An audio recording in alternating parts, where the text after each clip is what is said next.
was surprised when I saw this post from Doom on their Instagram, and at a glance I thought it's a new Slayer toy with a small blade, but in fact it was a game developed by Bethesda and published it already on Google Play Store and App Store, called Mighty Doom, featuring a little tiny Slayer killing demons in multiple arenas.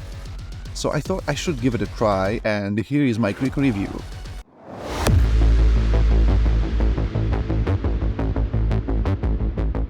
Coming from a non-huge fan of Doom series who didn't play the last game, Doom Eternal, I really was disappointed on how they treated the legendary Doom Slayer, but whatever.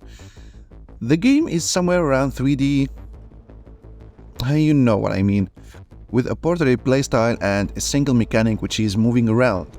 And yes, you only can move the Doom guy around, dodging projectile and nothing else, at least for now. Meanwhile, Doom Guy will shoot the enemies automatically and focusing the closest demons with his rifle, and your objective is simply to clear arenas before breaking the wall and moving to the next stage. Long story short, you will keep going like that until you reach the 10th stage, I guess, where you go into a boss fight with none other than a giant whiplash.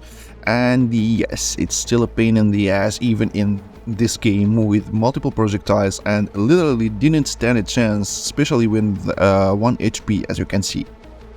The game features a lot of upgrades along the way. You got to choose between like 3 upgrades each time you clear an arena, and I tried to use as many upgrades as I could, and some of them can combine with others to turn you into a real slaughter machine. At this point, I realized that there was a game called Archero that I can safely say that Mighty Doom is copied from, as far as my knowledge go, and you can tell me on the comment section if there is another game that came before Archero with the same concept, but it was the same mechanics of moving around and upgrading by choosing between 3 options, yada yada yada yada.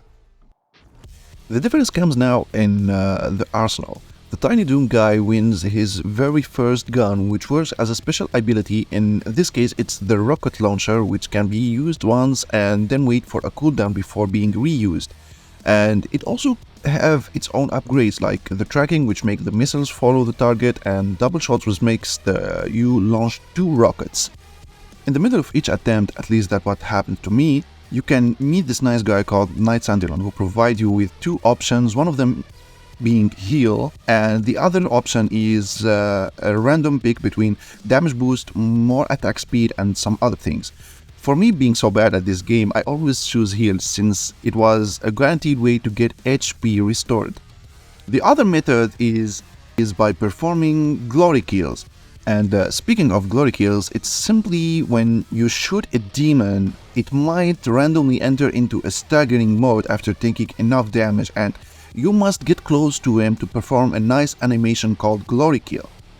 Good thing about it is that you won't take damage while performing the Glory Kill, which can be used strategically into this game. But Glory Kill is not a guaranteed option for health. Demons can be killed either by taking damage from your shotguns, your assault rifle, or AoE damage from your rocket launcher. Or sometimes you might be unable just to get them or like to reach them in time before they die. Which made me lose to Whiplash, as you can see many times, because I always reached the boss fight with 10 to 5 HP, and that's when I decided to use these crystals to revive and beat it, and that happened. Well, that's cool. Levels gets harder and harder, with less space that limits your mobility, demons throwing projectiles on you from behind these walls, and the increased number of demons that makes dodging all their attacks a real challenge. And here comes into place the most important mechanic in this game: moving. To move your tiny Slayer, you must use this joystick, and boy oh boy, am I losing my mind to it. I don't know if they did it on purpose just to add more difficulty and challenges, or it is just buggy or whatever, but that joystick right there was a huge pain in my back. Getting always stuck on the wall, can't reach glory kills, and dodging with it is pretty difficult due to the slow turns the character like the Doom Slayer do. In terms of performance, the game performs well until things get messy and a lot of demons and projectiles are thrown into the field. and especially when you get a combined double shots, spread shots, micro missile, ricochet, and bouncing combo like AI did here. You can see a lot of things going on here, and my FPS is really hurt. Out of the game, back to the menu, there's nothing less special.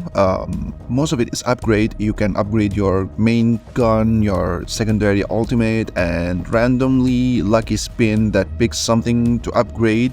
In this case, we have improved ammunition that deals more damage. You can upgrade the Slayer himself, making him faster, increased attack speed, or damage boost. The game, of course, involves in-game purchase where you can use your money in the worst way possible. Just available for sale in shop using these purple crystals, and here I won a shotgun that replaced my rifle. You can also see that we can switch chapters that we can unlock by clearing previous chapters. Player can play multiple times since we have to pay like 5 sentinels battery to start a run. Losing mean using another 5, so when you run out of these batteries, you have to wait for the batteries to recharge. In the settings, there is like the common settings, type of settings, except for one that seems funny to me, and it's the ability to choose the color of the blood. So that was it about Mighty Doom, and the question that arises is it worth trying? Well, it really depends on the type of players you are, but if you are looking for something to kill time and still challenging, engaging, hard, and have a very single mechanic, yes, this game is for you. You should definitely try this game. Otherwise, I'm glad I tried this game, and I think it's gonna sit here in my mobile phone for a while, and it made me wanna play the Doom Eternal, really, to know the plot, what's going on, because sure, this game is built like on top of Doom Eternal. I saw there's a lot of things in Doom Eternal like Exaltia, Hell on Earth, like the levels. So these levels already exist in Mighty Doom. So yeah, I should make a full series on it and post it here on my YouTube channel. Let me know if in the comment section if I should try Doom Eternal in the future videos, and subscribe to my channel and smash that like button if you enjoyed the content, and see you in the next video.